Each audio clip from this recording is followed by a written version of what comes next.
Hello everyone, आपका स्वागत है मेरे चैनल एस्पायरेंट्स यूपीएससी आईएएस में।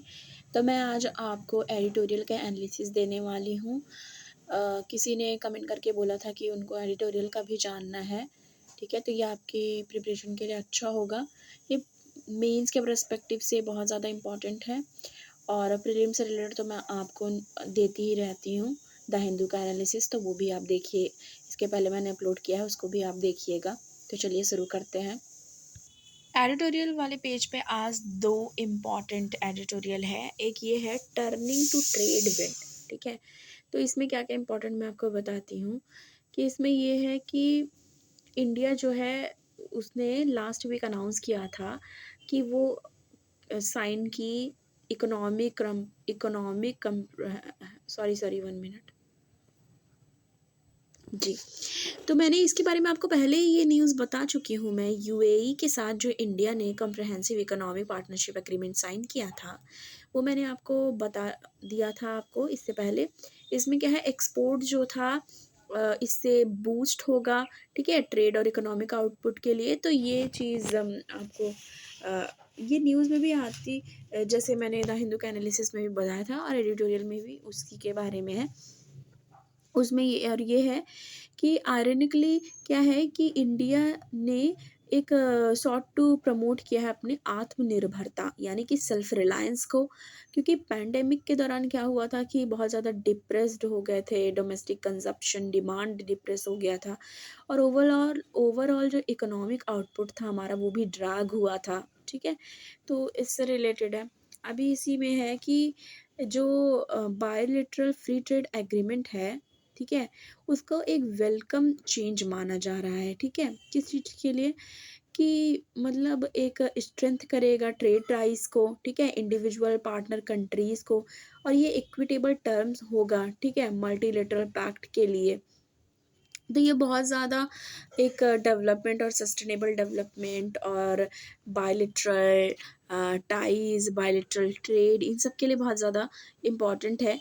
यूएई जो है, ठीक है, ऑलरेडी इंडिया की थर्ड लार्जेस्ट ट्रेडिंग पार्टनर है। ठीक है, इसमें क्या है कि बायलैटरल ट्रेड में 2019 और 20 में 2019-20 में ये थर्ड लार्जेस्ट ट्रेडिंग पार्टनर बन गई थी। किस चीज़ में? बायलैटरल ट्रेड के थ्रू। और कितना वैल्यू हुआ था, मतलब कितना वैल्यूड किया था इसने? $59 बिलियन। ठीक है, इतने का हुआ था ट्रेड। इंडिया जो है वो एक्सपोर्ट करती है कितने अमाउंट को? $29 बिलियन अमाउंट को, प्री पैंडेमिक फिस्कल में, जब पैंडेमिक के पहले की ये बात है। ठीक है, और जो ईयर के जो एंड की बात है मार्च 2020 की, तब की ये प्री पैंडेमिक में $29 बिलियन था। बाद में इसके बाद आप देख रहे हैं 19-20 में third largest trading partner UAE बन गई है हमारी, यूनाइटेड अरब इमिग्रेट। ठीक है, इसके बाद देखिए कि ये जो दोनों पार्टनर हैं उनका एम क्या है। वो चाहते हैं फ्री ट्रेड डील हो, लिफ्ट बायलैटरल मर्केंडाइज हो, ट्रेड हो $100 बिलियन का, और वो चाहते हैं ये नेक्स्ट 5 ईयर में ऐसा वो पॉसिबल कर पाएँ। इसमें और भी ये है कि जो ये एक्सपोर्ट है वो इंक्लूड जो टेक्सटाइल और ज्वेलरी इंक्लूड करती थी, उस पे क्या हो गया? ज़ीरो ड्यूटी रेजिम हो गया। मैंने आपको पहले वाले न्यूज़ एनालिसिस जो द हिंदू का दिया था उसमें मैंने आपको बताया था कि उन्होंने जो ज्वेलरी है, ठीक है, उस पे ज़ीरो ड्यूटी रेजिम कर दिया है। अब इसमें क्या है कि टू वे इन्वेस्टमेंट है, फ्लो और रेमिटेंस का। ठीक है, इकोनॉमिक का ये वर्ड है और आपने इकोनॉमिक्स में ज़रूर पढ़ा होगा, इंडियन इकोनॉमी में। ठीक है, और ये एक्सपेक्ट क्या कर रहे हैं? एक रिसीव हो फिलिप का मल्टीपल जो अदर फ्री ट्रेड एग्रीमेंट हो, पाइपलाइन, ठीक है, फ्री ट्रेड एग्रीमेंट पाइपलाइन हो, और इंडिया जो है वो फ्रेश अपॉर्चुनिटी चाहती है रीसेट करने के लिए trade ties with international community. ठीक है, तो ये वाला इतना इम्पोर्टेंट था इस वाले में। नेक्स्ट इसी पेज पे एडिटोरियल वाले पे एक और बहुत ज़्यादा इम्पॉर्टेंट है, वो ये है, budget lack the power of transform services.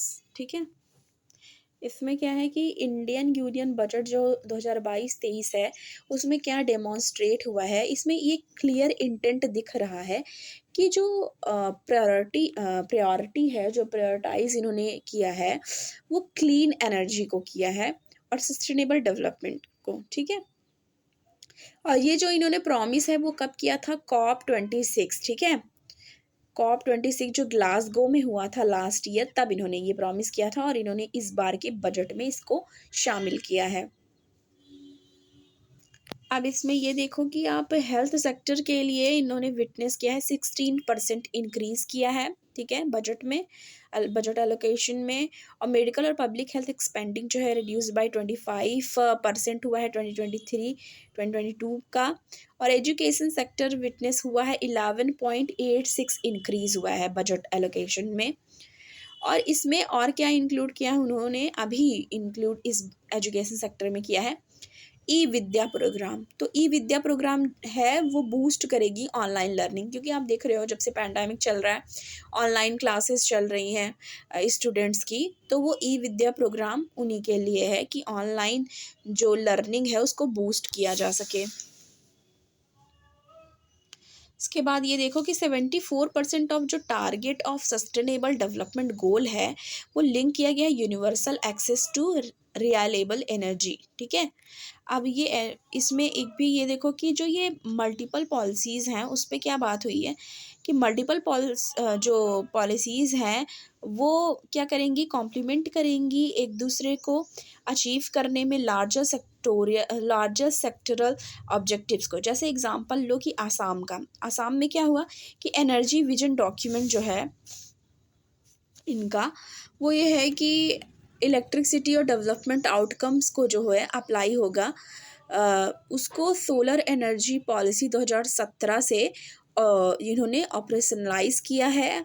और उसका विज़न जो है एक उस चीज़ को एक विज़न दिया है अपने एक्शन प्लान के थ्रू, ठीक है।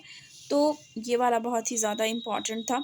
इसमें लास्ट में ये भी है कि जो सिस्टेमिक गैप है, अब इसमें है कि फाइनेंस जो है वो लार्जली अनअवेलेबल है इंश्योर करने के लिए कि इलेक्ट्रिसिटी सप्लाई और स्कूल हेल्थ फैसिलिटीज़ के लिए, ठीक है। फाइनेंस की बात यहाँ की जा रही है। ये फाइनेंस तो ज़रूरी है किसी भी पॉलिसी को इम्प्लीमेंट करने के लिए। अब इसमें क्या है कि डिपार्टमेंट सी लॉस जो है पब्लिक एडमिनिस्ट्रेशन में वो लिंकेज गैप बता रहा है। और एक टाइप से क्रिटिकल सप्लाई और डिपार्टमेंट में जैसे कि electricity, water, demand generating department जो है जैसे हेल्थ, एजुकेशन, ठीक है, इस चीज़ के लिए। तो एडिटोरियल वाले पेज पे ये दो इम्पॉर्टेंट है जो मैंने आपको एक्सप्लेन किया, और मैंने छोटा सा नोट्स भी बनाया है एडिटोरियल के लिए, मैं आपको दिखा देती हूँ। तो ये मैंने एडिटोरियल के लिए एक एडिटोरियल का शॉर्ट नोट बता दिया है कि इसमें क्या इम्पोर्टेंट है। तो ये वाला आप देखो कि बजट वाले से रिलेटेड है जो कि इम्पॉर्टेंट है। इसमें आप ये मेंशन कर लो बजट और इकोनॉमिक सर्वे या बजट से रिलेटेड क्वेश्चन में, तो ये शायद पूछ सकता है। यूनियन बजट 2022-2023 प्रायोरिटाइज करता है investment, clear energy, sustainable development को, और प्रॉमिस किया लास्ट ईयर COP 26 जो ग्लासगो में हुआ था उस समय प्रॉमिस किया गया था। और हेल्थ सेक्टर विटनेस की 16% इंक्रीज, मेडिकल पब्लिक सेक्टर 45% जो है रिड्यूस हुआ है इस बार 2022-23 में। और एजुकेशन सेक्टर जो है 11.86% इंक्रीज़ हुआ है लोकेशन में, और उसमें इंक्लूड किया है ई विद्या प्रोग्राम को, ठीक है।